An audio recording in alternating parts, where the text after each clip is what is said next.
J'espère que je n'écorche pas votre nom. Jouglaris. Monsieur le professeur Pradel, soyez les bienvenus.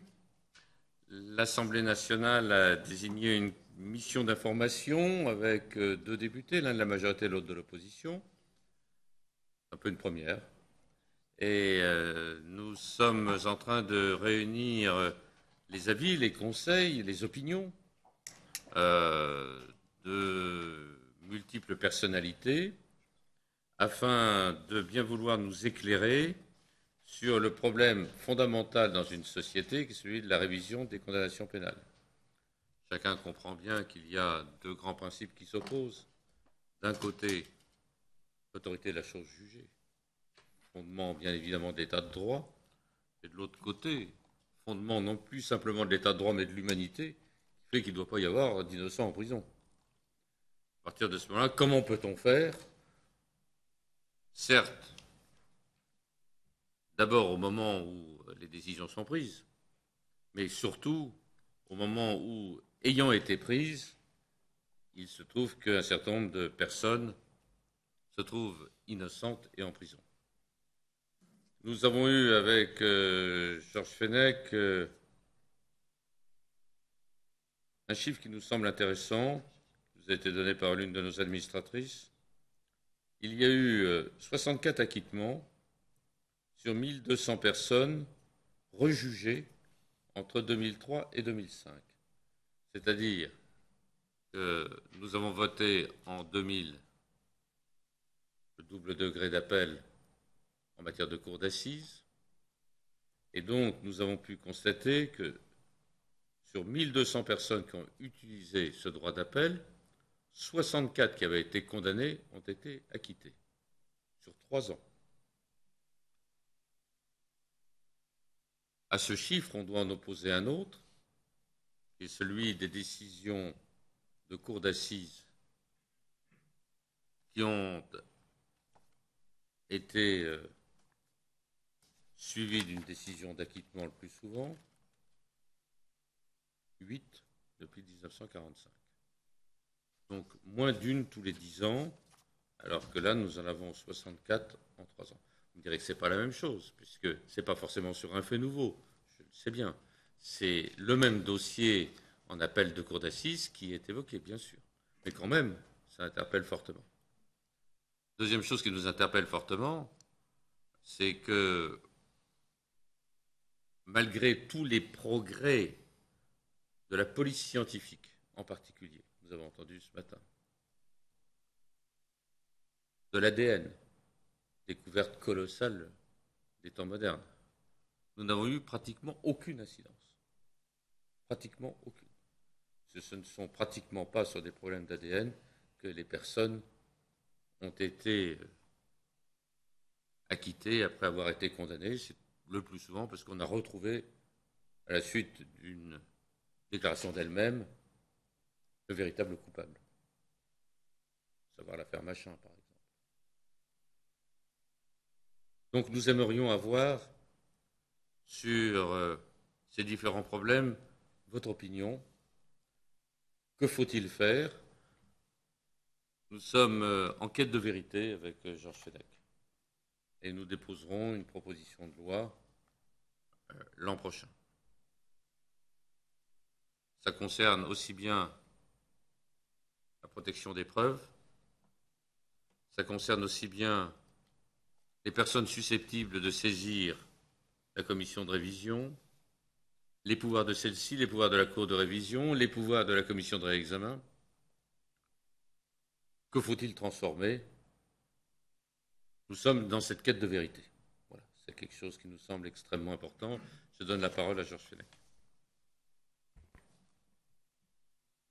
Mon collègue Alain Tourret a bien posé les problématiques qui nous intéressent dans le cadre de cette mission parlementaire.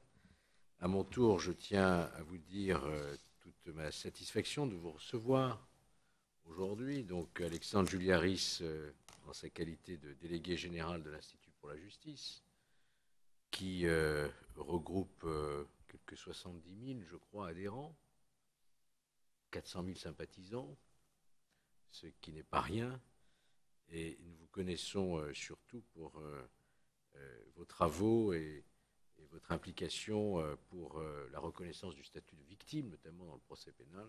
Donc votre point de vue nous intéresse au premier chef, et je me réjouis tout particulièrement de la présence de monsieur le professeur Jean Pradel, qui est un des experts au sein de cet institut, qui a une très très longue expérience de ces questions-là. Je me permets de relever que avant-hier, vous avez fêté vos 80 ans. C'est pas un jour. Voilà, donc bon anniversaire. Hein, et tout cela pour vous dire que votre longue expérience, très riche, nous sera extrêmement précieuse. Je vous cède la parole. Permettez-nous, je parle aussi au nom de M. Pradel, permettez-nous également de vous remercier, M. Fenech, M. Tourret, ainsi que toutes les personnes qui ont contribué à cette audition et à cette mission. Nous sommes ravis de pouvoir vous donner un avis complémentaire sur cette mission d'information sur les révisions des condamnations pénales. Cette mission nous semble très intéressante, car tout comme il est insupportable aux citoyens que les dysfonctionnements de l'autorité judiciaire restent sans réponse, il est tout à fait inacceptable d'envisager qu'il puisse y avoir des innocents condamnés, voire pire, être placés en détention. Nous souscrivons tout à fait à ce point de vue. Si cette mission permet d'éviter ne serait-ce qu'une seule incarcération d'un innocent, elle aura, à notre sens, rendu un grand service à l'autorité judiciaire et au fonctionnement de notre justice. Dans le même temps, nous tenons à dire qu'il ne faudrait peut-être pas laisser croire que notre justice se montre d'une sévérité implacable en tout temps et en tout lieu, mais il s'agit au contraire de mener un débat sérieux et éclairé, comme vous l'avez fait tout au long des auditions précédentes, pour moderniser et améliorer tout ce qui touche aux révisions des condamnations pénales. J'aimerais à ce propos évoquer tout d'abord quelques chiffres en complément de ceux que vous avez cités. Entre 1989, date de la création de la commission des révisions des condamnations pénales, et le 31 décembre 2008, soit 19 ans en tout, la commission de révision a reçu 2713 requêtes. 1657 d'entre elles ont fait l'objet d'une décision d'irrecevabilité, 822 de rejet et 71 saisines de la Cour de révision ont été menées. Ces 2713 requêtes sont à mettre en perspective avec les centaines de milliers de condamnations prononcées chaque année en matière de crimes et de délits. Je ne vous assommerai pas avec le total des condamnations au cours de ces 19 années, mais il nous apparaissait important de mettre en perspective ces chiffres, tout simplement pour, dans un premier temps, se satisfaire en partie du système français. C'est-à-dire que ces 2713 requêtes paraissent bien peu au regard des nombreuses condamnations prononcées, et c'est heureux, parce que ça veut dire que dans l'ensemble, l'institution judiciaire fonctionne plutôt bien. Et ce système judiciaire français s'appuie sur des évolutions législatives qui sont allées, à notre sens, dans le bon sens, pour éviter des erreurs judiciaires et la condamnation d'innocents. Je vous ai parlé effectivement de la loi de 1989, qui a déjà présenté une innovation importante, puisque le doute sur la culpabilité a remplacé la preuve de l'innocence. Donc ça a déjà permis, en tout cas en termes de texte, une amélioration. L'instauration d'un droit d'appel des décisions de cour d'assises, vous évoquiez un certain nombre de chiffres tout à l'heure, a permis de réduire le nombre, grâce à l'appel, le nombre de condamnations potentielles d'innocents et de l'incarcération de ces innocents. Cependant, vous connaissez ces chiffres et vous les avez cités, il y a eu seulement 8 condamnations criminelles et 39 condamnations correctionnelles qui ont été révisées depuis 1945. Face notamment au stock, là encore considérable, des condamnations globales. Donc on peut, face à ces chiffres, faire deux hypothèses qui ne sont pas forcément contradictoires, mais qui peuvent expliquer cet état de fait. La première, je l'ai évoqué, c'est de penser que la justice fonctionne plutôt bien. En tout cas, qu'elle permet d'éviter, dans une certaine mesure, de condamner des innocents. C'est notamment les bienfaits du système inquisitoire français par rapport au système accusatoire. Et puis, le bénéfice du doute bénéficie, notamment en cour d'assises, plutôt aux personnes qui sont condamnées, puisque le doute vient éviter des incarcérations, des condamnations injustes. L'autre option, complémentaire sans doute, c'est de considérer que la justice peut avoir du mal à reconnaître ses erreurs, alors que comme toute institution humaine, elle est par principe, par essence, faillible. Des personnes peuvent être responsables d'erreurs, d'appréciations, de fautes, et donc il faut pouvoir le dire et pouvoir éventuellement le sanctionner. À cet égard, le peu de réussite quant à la saisine du Conseil supérieur de la magistrature par les citoyens nous semble accréditer l'idée que l'institution judiciaire a parfois une certaine difficulté à reconnaître ses erreurs, ses fautes. Nous considérons à l'Institut pour la justice que l'autorité judiciaire a au contraire tout intérêt à reconnaître ses erreurs. Parce que parfois, l'opinion publique peut avoir le sentiment d'une certaine forme de corporatisme, ou en tout cas de blocage, de refus de rendre compte de manière totalement transparente aux citoyens. Et cette manière d'agir, ce refus parfois de reconnaître des erreurs, nous semble la principale cause de l'éloignement, du rejet, de l'insatisfaction des citoyens à l'égard de l'autorité judiciaire. Nous sommes donc favorables à une plus grande transparence, à une plus grande écoute. Vous l'avez dit, Monsieur Fenech, Monsieur le député, à un meilleur accompagnement, un meilleur traitement des victimes. Mais nous sommes également tout à fait favorables à ce que les révisions des condamnations pénales soient plus nombreuses si il est besoin que cela soit mis en place, parce que c'est le principe même du fonctionnement de la justice qui est au cœur de cette problématique, c'est l'apparition de la vérité, vérité judiciaire et vérité tout court. Nous y reviendrons sans doute au cours de notre échange, et avant de laisser la parole à Monsieur le professeur Pradel, je tenais d'ores et déjà à vous dire que nous sommes favorables, pour ce qui est de l'Institut pour la justice, à ce que la victime ait toute sa place au cours des travaux de la commission et de la cour de révision des condamnations pénales, et nous allons même, j'allais dire, plus loin, puisque nous considérons, et les modalités peuvent être discutées, nous considérons que la victime doit pouvoir, elle aussi, saisir cette cour de révision lorsqu'un doute sérieux et grave sur le bien-fondé de la décision d'acquittement en matière criminelle uniquement a été prononcé. C'est une proposition nouvelle, innovante. Il n'est pas question de faire de la cour de révision une voie de recours supplémentaire, mais simplement lorsque des faits nouveaux, des éléments nouveaux seront apparus, il nous apparaît nécessaire que la cour de révision puisse également traiter de ces questions. Mais je vais dès à présent céder la parole à Monsieur le professeur.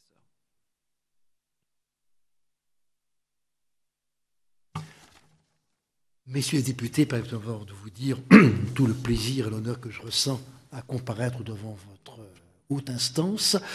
Je commencerai par une question qui s'adresse à vous deux, peut-être plus spécialement à M. Touret. Comment dois-je procéder? Voulez-vous que je vous pose quelques questions précises en vous donnant mon sentiment? Je pense que c'est cela. Que préférez-vous, messieurs? J'ai listé 8 questions, 8 points, et si vous voulez... Oui, c'est vrai. Voilà. Bon.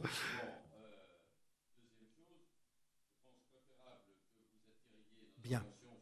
De points qui vous sont chers, et à partir de ce moment-là, c'est à nous de vous poser des questions pour pouvoir obtenir une justification ou si faire se peut, ou bien alors une démonstration sur tel ou tel point qui n'aurait pas été évoqué.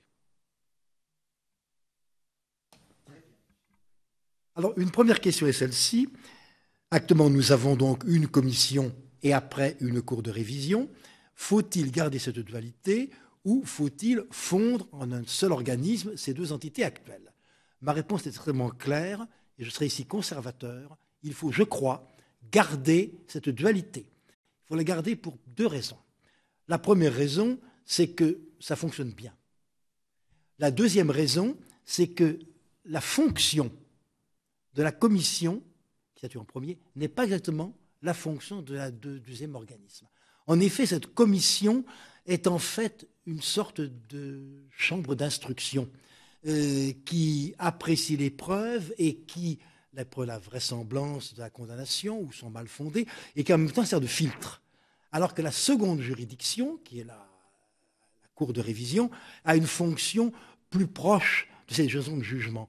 Et si je puis faire une comparaison, est un peu imparfaite, je dirais un peu que la commission est un juge d'instruction, alors que la Cour est un peu une chambre de l'instruction. Ce qui me conduit donc, d'une part, à garder la dualité actuelle, mais ce qui me conduit quand même à faire quelques réflexions complémentaires. La première, c'est que je trouve qu'on devrait changer l'appellation de la commission de révision. Pourquoi pas l'appeler commission d'instruction des requêtes aux fins de révision, par exemple. Et c'est un peu sémantique, je reconnais un peu. Et puis, secondement, je crois qu'il faudrait insister davantage sur le rôle essentiel de la commission. C'est-à-dire qu'il faudrait bien montrer nettement qu'elle peut ordonner des expertises. Le mot expertise n'apparaît pas. J'ai encore relu hier et ce matin les articles 122 et suivants. On dit bien qu'elle a tout pouvoir, mais je crois qu'il serait bon de le dire. Peut-être même, pourrait-on aller au-delà, et renvoyer carrément aux articles 81 et suivants sur le jeu d'instruction, ce qui concerne ce rôle de la commission. Pourrait-on même aller encore plus loin et rendre possible, ce serait mon souhait personnellement, rendre possible que la commission saisisse le procureur général de la Cour de cassation, près la Cour de cassation, pour que celui-ci, à son tour, ouvre une information lorsqu'une affaire est très complexe. On est comme des affaires très, très complexes. L'affaire Sécher, toute récente, on a eu un roman, une histoire que nous connaissons tous, où un avocat et une personne qui a été condamnée scandaleusement. Et là, c'est vrai qu'il y avait des investigations à faire, même s'il n'y a pas d'ADN. Bon. Voilà donc là-dessus, sur cette question de la confusion, de la non-confusion, mon sentiment, gardons la dualité, mais apportons quelques précisions. Second point, quelle est la meilleure composition pour la commission et pour la Cour? Pour la commission, c'est assez simple. La loi est précise, le code est précis, 5 membres, tous membres de la Cour de cassation. En revanche, pour la Cour de révision, la loi, le code, ne précise pas le nombre de magistrats, ni leur nature. Alors ici, il y a 2 questions qui se posent pour la Cour. La première, c'est que est-ce qu'on pourrait introduire des jurés? Là encore, je vais être très classique, très net. Je suis non pas contre les jurés, de principe bien sûr, mais je suis contre l'extension du jury à ce genre de procédure. Je crois qu'il ne faut pas mettre le jury ici. Pour une raison de principe, pour une raison aussi que ça ne marche pas toujours très bien. Souvenez-vous des expériences sur les citoyens assesseurs récemment. Bon, j'avoue que j'ai lutté contre ça. Et puis, il faut se dire aussi que si on met des jurés à la Cour de révision, ils vont être parisiens, puisqu'elle siège à Paris, cette Cour, elle siège à la Cour de cassation. Donc ce sera des jurés parisiens, on ne va pas prendre des jurés de Corse ou de Marmande ou de Bayonne, ça coûterait trop cher et puis ça posera difficulté. Donc, niette pour le jury. Alors, deuxième question, pour cette Cour, combien de personnes? Parce qu'au fond, le code est très laconique là-dessus. Je pense, je ne suis peut-être pas très original là-dessus d'ailleurs, je pense qu'il faudrait prévoir des conseillers pris dans chaque chambre. Par exemple, 2 conseillers pris dans chaque chambre, il y a 6 chambres, ça ferait 12. Il faut penser à la parité.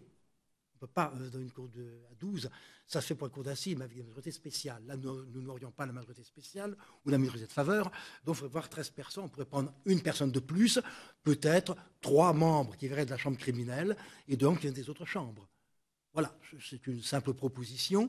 Il serait bon aussi, je crois, que ces membres, qui seront élus par l'Assemblée générale, bien sûr, aient un passé pénal. Je veux dire par là, il serait bon qu'ils aient fait du pénal, qu'ils étaient innocents ou pas, parce que quand on arrive à la Cour de cassation, même si on arrive à la chambre commerciale, chambre sociale, on a souvent été un petit peu substitut pénal au début de sa carrière, ou juge d'instruction, ou même conseiller dans une chambre de l'instruction. Voilà donc ce que je pense.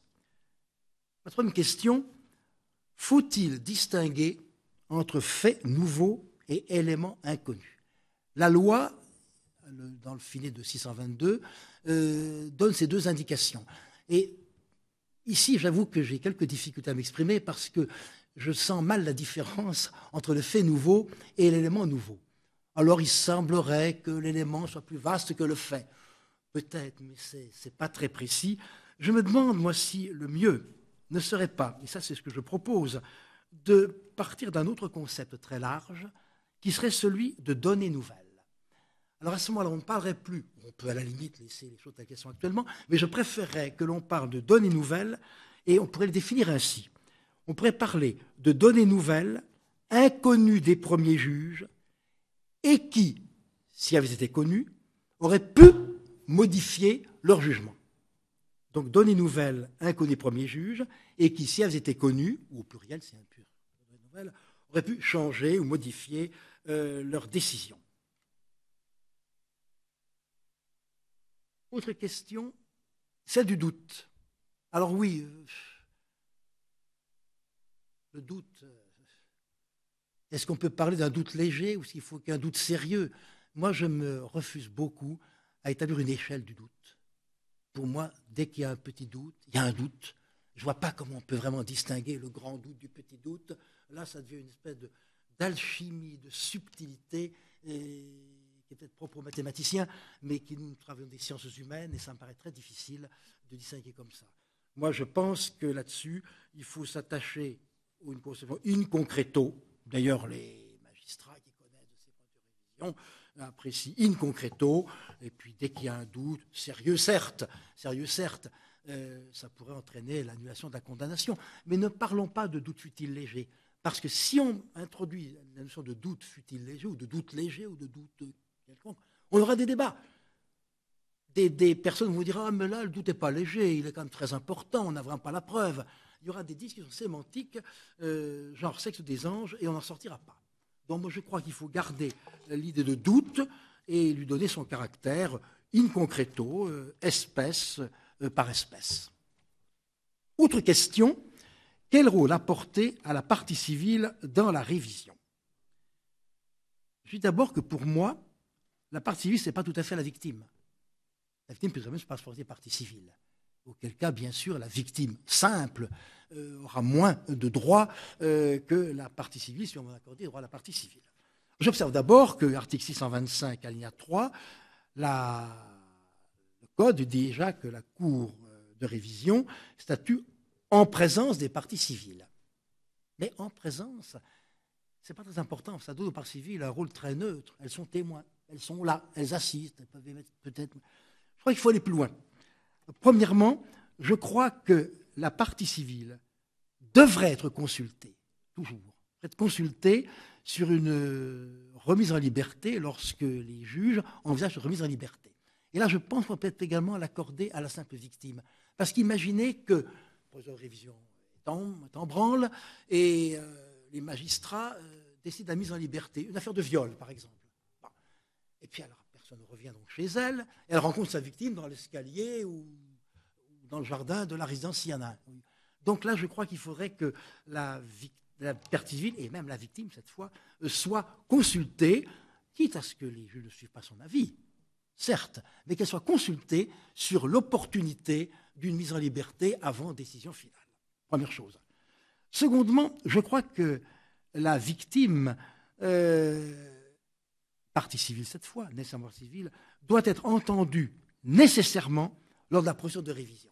Il faut qu'elle soit entendue nécessairement parce que finalement, la justice implique trois séries de personnes.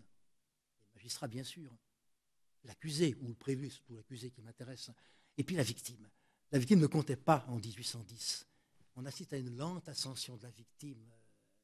En 1810, on a uniquement la victime de l'infraction. Et maintenant, on a la victime de la procédure. Nouveau concept qui est assez récent. La victime de la procédure, c'est assez récent, c'est de 70, même pour détention provisoire abusive. C'est pas si vieux, mais en 70, voire Pleven. Donc je crois qu'il faut aller plus loin, et j'irai même encore plus loin, et là je sais que je ne serai pas suivi par beaucoup de monde, je pense qu'il faudrait admettre la révision, même in défavorem. Et à ce moment-là, on pourrait introduire la victime. En tradition française, la révision ne joue que in favorem. C'est-à-dire que quelqu'un a été condamné et puis il apparaît après que ce n'était pas bien fondé. Mais je trouve, moi, qu'on devrait également, je suis un peu répressif, et là je suis un peu moderniste, ou je ne sais pas, je trouve qu'on devrait également consacrer une révision in défavorem, quelqu'un qui a été acquitté à tort, une fois, la victime pourrait, ou le parquet bien sûr aussi, le garde des Sceaux, pourrait agir pour qu'il en soit ainsi. Deux raisons. La première, c'est que je ne vois pas pourquoi on ferait le cadeau uniquement dans un sens. La vraie justice est aussi bien côté sévérité que côté douceur, c'était douceur. Deuxième argument, vous avez des quantités de droits étrangers qui admettent les deux révisions. L'Allemagne, traditionnellement, la Suisse, traditionnellement, et l'Angleterre depuis 4 ans. Il y a une affaire importante en Angleterre qui a été jugée il y a 3 ans d'une personne qui avait été acquittée, scandaleusement, et le directeur of Public Prosecutions, le procureur anglais, qui en est l'équivalent, a lancé une poursuite pour annuler le verdict d'acquittement. Elle a eu 20 ans, la personne. Et je suis peut-être un peu sévère, mais je trouve que ça serait juste. Voilà. Mais je sais que beaucoup de personnes sont contre, et de façon générale, la doctrine française ne le sera pas, mais je le dis quand même, je donne mon avis. Puisque vous voulez mon avis, je vous le donne, messieurs. Autre question, la motivation pour les cours des arrêts d'assises. Là, je suis très embêté. Très embêté parce qu'on se trouve en face de problèmes et qui vont pas tous dans le même sens. J'observe premièrement que la Cour de cassation, la Cour de Strasbourg et que notre Cour constitutionnelle, on dit pas besoin de motivation. La procédure est suffisamment bien faite, l'accusé est là, il a son avocat, obligatoirement même, contrairement à la correctionnelle, et on a tous les éléments qui font que, c'est pas en information, il y a une instruction avant par hypothèse en matière criminelle, donc on a tous les moyens pour avoir une bonne justice. Bon. Donc, est-ce qu'il faut la motivation? Secondement, c'est que la motivation n'est pas commode. Petit a, parce que les jurés ne sont pas des professionnels, évidemment, même pour ça qu'on les recrute. Et petit b, parce qu'il peut y avoir, j'en ai quelques exemples personnels, j'étais magistrat pendant une dizaine d'années avant d'être professeur de droit, avant d'avoir mal tourné, si vous voulez, il y a parfois des oppositions, des guerres de tranchées, je sais par des confidences, sans de détails bien sûr, des guerres de tranchées entre les jurés qui veulent ceci et les magistrats qui veulent cela. Alors ça pose des problèmes, excusez-moi, mais des sacrés problèmes très très difficiles. La motivation, bon, on l'a fait parce que maintenant elle est prévue par la loi et qu'on sommes des gens disciplinés, on obéit aux lois même si ça ne nous plaise pas. Ça, c'est évident. Mais enfin, ça pose quand même de sacrés problèmes. Et d'ailleurs, la Cour de cassation, j'ai eu les derniers arrêts, notamment de décembre 2012, qui se contente d'un minimum vital, si vous voulez, attendu que, etc., il y a tel et tel fait. Bon, de là, on déduit que c'est motivé et puis que la culpabilité est certaine. Quand on regarde les arrêts de la Cour de cassation, d'affaires récentes qui sont passées parfois d'ailleurs en plus à la CEDH, après, on voit que la motivation, elle est vraiment réduite au strict minimum. Quoi vous dire encore? La conservation des faits, des scellés.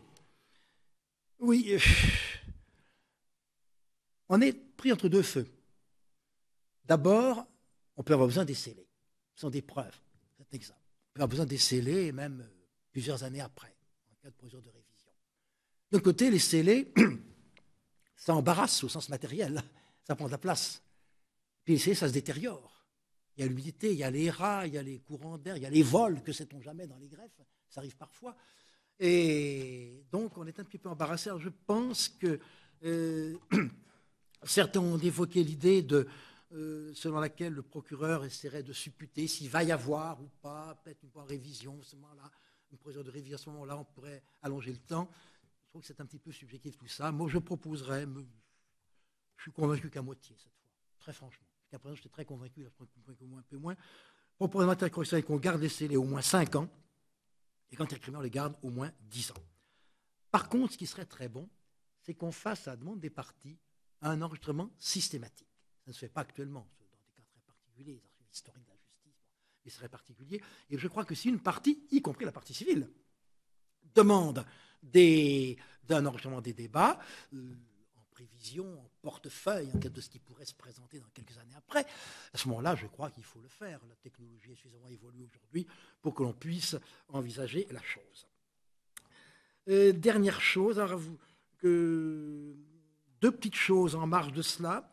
La première, c'est que non, il ne faut pas, à mon avis, étendre des révisions aux contraventions de 5e classe. 5e classe, non. Non, pour 2 raisons. La première, c'est qu'une contravention de 5e classe, ce n'est pas infamant du tout. C'est pas infamant du tout. La deuxième raison, c'est qu'on risque d'avoir un embouteillement, un surcroît d'affaires. On va dépenser beaucoup d'énergie pour des affaires qui n'en valent pas la chandelle. Voilà. Des mimes sont une curate prétor, en quelque sorte. Voilà. Et dernière idée, je pense qu'il faudrait étendre le droit de saisir la commission. Actuellement, il y a le garde des Sceaux en priorité, puis il y a la famille. Bon. et le condamné, bien sûr, sa famille. Il faudrait ajouter certainement le pacsé, certainement. Et il faudrait ajouter aussi, à mon avis, le procureur général, y compris celui de la cour d'appel, parce que lui connaît le dossier, le procureur général. Je parle des affaires qui sont allées aux assises. 75% vont aux assises. C'est des affaires importantes. Je n'exige pas la correctionnelle. On peut très bien demander une révision après être condamné à 5 ans d'emprisonnement. Mais ça vaut le coup, même, c'est bien ça. Mais aux assises, le procureur général, par hypothèse, connaît affaire. Et donc, je trouve assez normal que le procureur général puisse agir, et même d'ailleurs, la victime, partie civile. Voilà, messieurs, j'ai été un peu au pas de course. Je ne vais pas vous prendre tout votre temps. Je suis à votre disposition pour répondre à... Oui, merci beaucoup, messieurs. Merci, monsieur le professeur. Vos interrogations recoupent les nôtres. Nous n'avons aucune opinion arrêtée. Nous engrangeons audition après audition afin de pouvoir nous faire notre avis. La Cour de cassation, dans ses rapports, elle attire notre attention sur les problèmes suivants. Première chose, c'est l'enregistrement, vous en avez parlé. L'enregistrement, actuellement, il est facultatif. Or, de nombreux avocats nous ont expliqué, de manière très surprenante pour moi-même qui ai exercé cette profession pendant 40 ans, que pour ne pas déplaire aux différents magistrats, ils ne demandaient que très rarement l'enregistrement des audiences. Avec Georges Fenech, nous avons été très surpris, mais c'est une réalité. C'est pourquoi il nous apparaît, là c'est quelque chose qui... Et c'est à la demande de la Cour de cassation également, que l'enregistrement doit se faire de manière systématique devant la Cour d'assises.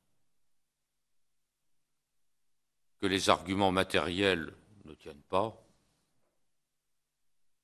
ça se fait désormais à l'instruction, ça se fait à peu près partout en Europe, donc ça serait incontestablement un très grand progrès. Pour les problèmes du film, ça peut être autre chose. Peut-être faudrait-il réserver cela à ce qu'on appelle les procès historiques. Là, c'est indispensable, c'est pour l'histoire qu'on enregistre cela. Le rôle du greffier, la Cour de cassation en parle souvent. Faut-il que ce soit simplement des références, ou bien alors, comme normalement ça doit se passer devant le tribunal correctionnel, il doit y avoir normalement un script total. Et ça semblerait bien qu'il y ait un script total qui vienne accompagner l'enregistrement sonore, car ainsi on pourrait savoir qui prend la parole, à quel moment, à quel minutage et tout. Donc ça serait incontestablement un très grand progrès. En ce qui concerne le problème des scellés, nos réflexions sont très proches des vôtres. Il faut absolument conserver les scellés pendant un temps suffisant. Parce que dans les grands dossiers dont on nous a parlé, les scellés ont pratiquement tous disparu. Dans le dossier Le Prince, il restait un scellé. Évidemment, comment peut-on savoir s'il y a un fait nouveau s'il n'y a plus de scellé? Alors là, celui qui y arrive, il a bien de la chance. J'aimerais avoir votre sentiment sur l'une des propositions. On a globalement, éliminons les problèmes des conservations de scellés qui sont déjà prévus par des textes, dont on nous a beaucoup parlé ce matin. Des scellés sur 10 ans, 20 ans, effectivement, selon que ce sont des problèmes d'ADN, de prise de salive. Bon. Essayons de voir pour un certain nombre d'autres scellés matériels. Une proposition de loi a été faite pour nous demander de les conserver pendant 30 ans. Ça nous semble excessif. Et une autre proposition qui nous a été faite, ça serait de les garder pendant 5 ans. Et au bout de 5 ans, le procureur serait amené à réinterroger les parties. De deux choses l'une, soit plus personne n'y trouve intérêt et on détruit, soit l'une des parties y trouve un intérêt. À partir de ce moment-là, le procureur donne son avis, qui serait susceptible éventuellement d'un appel, soit devant la cour de révision. Enfin, voilà un peu l'idée qui pourrait être faite. Ça permettrait de ne pas coûter trop cher, en tout cas. Voilà, c'est un élément essentiel, ça. Et puis, il y a le problème de la motivation. Monsieur le professeur, vous êtes un professeur de droit. Je voudrais qu'on aille plus loin dans le cadre de notre discussion. Première réflexion. Est-il concevable qu'une décision criminelle soit moins bien motivée qu'une décision délictuelle? Parce que finalement, c'est à ça qu'on arrive. Deuxième question. Est-ce que les obstacles dont on nous parle sont vraiment déterminants? On me dit, oui, mais le juré, tous les jurés, on ne sait pas ce qu'ils auraient éventuellement pensé, comment peut-on les associer? Mais chaque fois qu'il y a une décision collégiale, il y en a bien un qui prend la décision de rédiger, ce n'est pas forcément celui qui est en accord avec le sens de la décision. Voilà, c'est comme ça. Que cela se passe sur le plan pénal avec 3 magistrats, sur la cour de renvoi avec 5 magistrats éventuellement. Le président de la cour de renvoi, il ne demande pas à tel magistrat qui va rédiger. Est-ce que vous êtes d'accord? Il dit, vous rédigez comme ça, et puis c'est comme ça. C'est le président qui, à partir de ce moment-là, c'est son statut, doit soit lui-même rédiger, soit imposer la rédaction. Alors il y a un délai, bien évidemment, parce qu'on comprend bien qu'il est déjà prévu le délai, il est de 3 jours. Il est sans doute insuffisant. On pourrait proposer 10 jours. Mais comment peut-on, surtout à partir du moment où la CEDH va tôt ou tard condamner lorsqu'il n'y aura pas de motivation sur le montant même de la peine? Vous êtes condamné pour le même fait à 8 ans et pour le même fait à 30 ans. Vous avez quand même le droit de savoir pourquoi. Non, mais or, ce n'est pas prévu. Pour la peine, ce n'est pas prévu. Donc, admettez que nous autres législateurs, après tout, on n'est pas liés par ce qui est prévu ou pas prévu. Nous, on est là justement pour changer la loi. Bon, donc ça, c'est un premier élément. Et le deuxième élément, sur la motivation qui nous est proposée par la loi de 2011, elle est vraiment à minima. À minima. Et le dernier arrêt, dans l'arrêt Agnolet qui a condamné la France, dit que, a priori, cela peut paraître suffisant, mais chacun sait que lorsqu'une juridiction aussi importante dit a priori, dans 2 ans, elle est plus liée par son a priori. Et qu'on sera condamné à tous les coups, dans les 2 ou 3 ans, pour ce problème d'insuffisance. Qui est un problème important parce qu'il concerne le réexamen, parce que c'est surtout dans le cadre du réexamen que ça a lieu. Voilà un peu, je voudrais avoir votre opinion, parce que vous êtes un juriste respecté, sur est-ce que vraiment vous estimez qu'il est impossible de motiver une décision criminelle comme une décision délictuelle?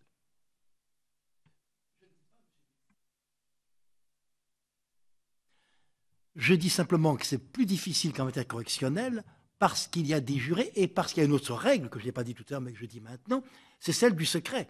C'est que chaque juré, comme chaque juge d'ailleurs, les 6 jurés et les 3 juges en première instance, votent en secret. Donc ça rend très difficile. Troisième difficulté de fait, et ça je suis d'accord avec vous, il faut passer de 3 jours à 10 jours, vous avez tout à fait raison. Dans les cours d'assises, vous avez parfois 10 accusés et il y a 200 questions, 300 questions, 500 questions. Alors à ce moment-là, il faut évidemment répondre à beaucoup de choses.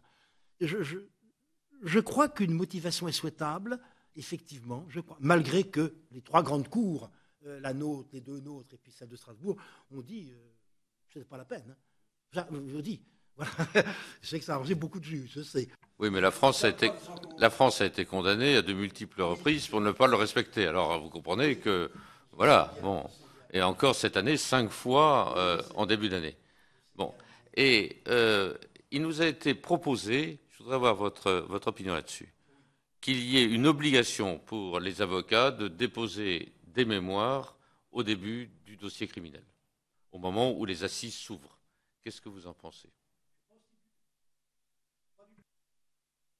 Je ne sais pas aussi du tout à ça.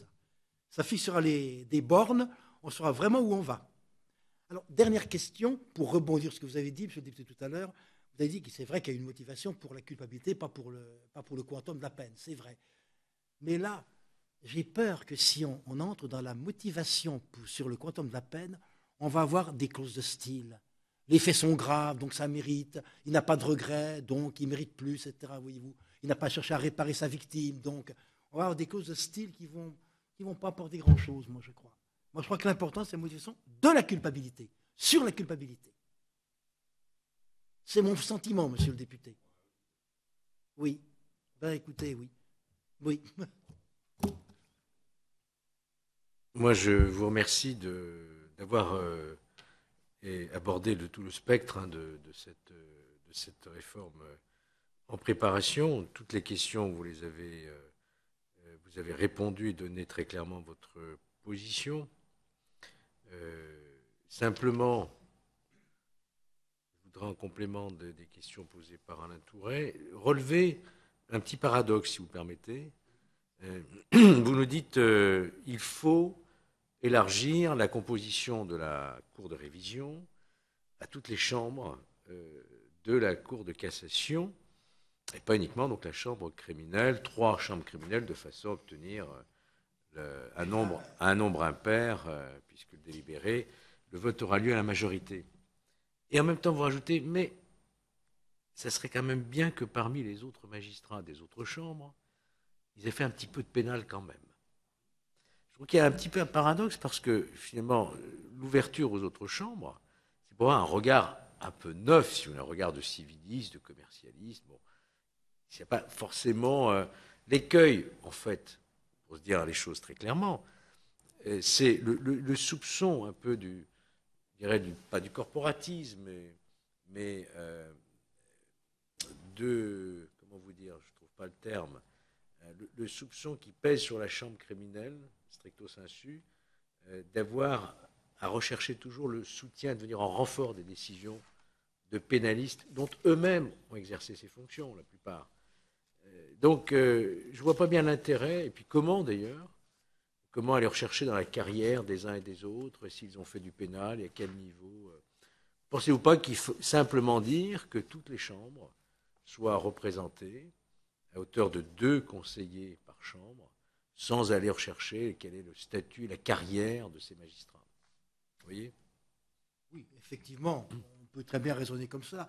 Je voulais simplement mettre l'idée qu'il faut un regard neuf avec une expérience ancienne.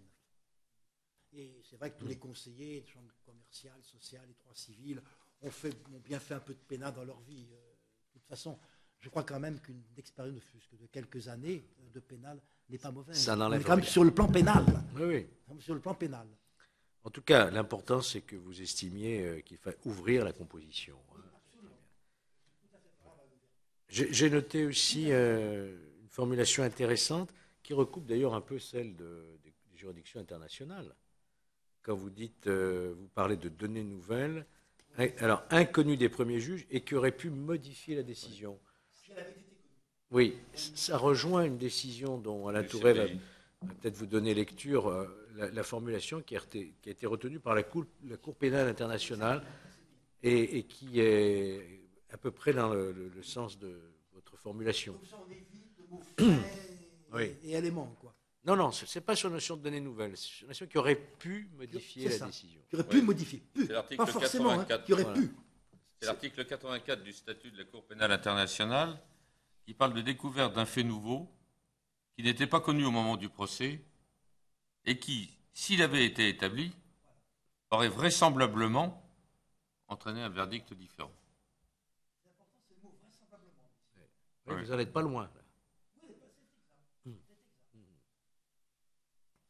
Donc ça, c'est une notion qui a été adoptée par la conférence diplomatique de Rome en 1998 avec des juristes du monde entier.